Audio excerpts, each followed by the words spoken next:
I'll be honest, I bought a couple of cheap table saw kits that promised portable power, and then spent more time hunting for a wobble-free fence or a blade that actually stayed true. The disappointment hits the same spot every time your project stalls. You're left with rough cuts, and you start wondering if you should have just saved the money and hired a pro. That's why I wanted to see if the ShopFox 10-inch 2 HP open-stand hybrid table saw could actually be the smarter buy that doesn't leave you with buyer's remorse. Link is in the description if you want to check the product details on Amazon. First off, the hybrid part of the name isn't just marketing fluff.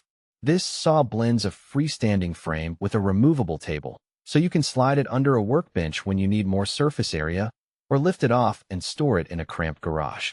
That flexibility matters if you're a hobbyist who only pulls the saw out a few weekends a year, but you still need the stability of a stationary machine when you're actually cutting.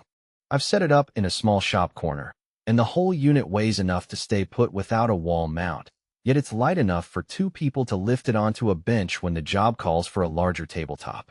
The 10-inch blade size is the sweet spot for most woodworking tasks, ripping 24s, trimming plywood, and doing 1/4 inches of bevel without constantly swapping blades.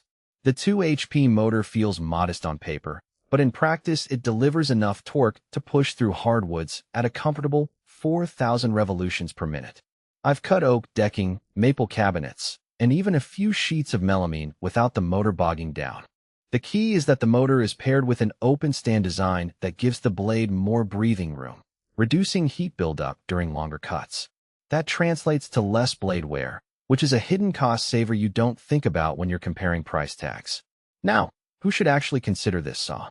If you're a weekend woodworker who needs more than a portable mini saw but doesn't have the square footage for a full-size cabinet model, the ShopFox hits the just right zone. It's also a solid stepping stone for someone moving from a basic benchtop saw to a more serious setup without breaking the bank. The price point lands you in the mid-range market, so you get decent features without the premium price of a heavy-duty industrial unit. On the flip side, if you run a full-time job shop where you're ripping 48 sheets all day, you'll probably want a larger motor, a bigger table, and a more robust fence system. The hybrid design, while convenient, means the fence isn't as massive as the ones on dedicated cabinet saws. For ultra-precise joinery work, you might notice a fraction of a millimeter drift after a long series of cuts, especially if the floor isn't perfectly level. That's not a flaw, it's just the trade-off for a portable-friendly footprint. One practical strength that isn't advertised enough is the dust collection port. It's a standard 4-inch inlet that fits most shop vacs, and because the motor sits behind an open frame, the airflow isn't throttled by a heavy cabinet.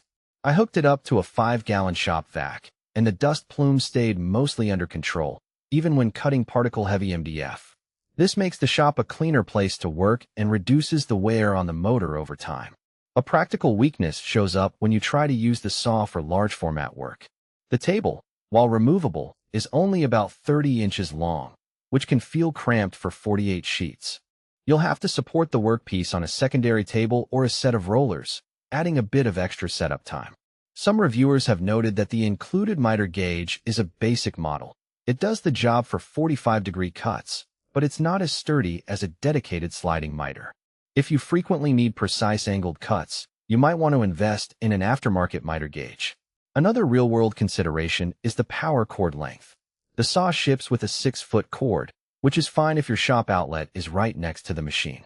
In a larger garage, you'll likely need an extension cord, which adds a small safety concern. Make sure the extension is rated for the saw's amperage to avoid tripping the breaker. I also tested the saw's fence alignment after moving the unit a few times. Because the fence clamps directly to the table, you have to retighten it after each move. It's a quick 30-second adjustment, but if you're in the middle of a project and need to relocate the saw, that extra step can be a minor annoyance. For most hobbyists, the convenience of a portable setup outweighs the occasional fence tweak. From a value perspective, the ShopFox gives you more than just a cutting surface. You get a hybrid design that adapts to space constraints, a motor that handles typical hardwoods, a dust collection port that keeps the shop cleaner, and a price that sits